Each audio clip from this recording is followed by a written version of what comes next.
Pamoja nawe kaburini,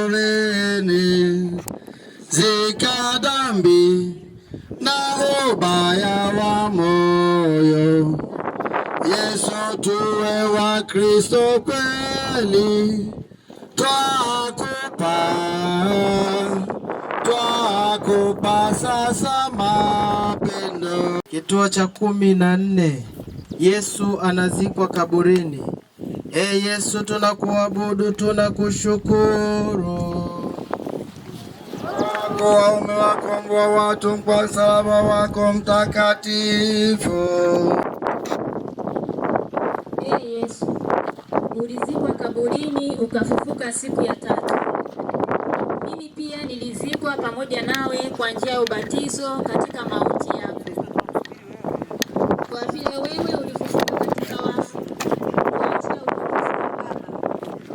nijalie nami yani nishike mwenendo mpya, mwenendo wa uzima wa milele.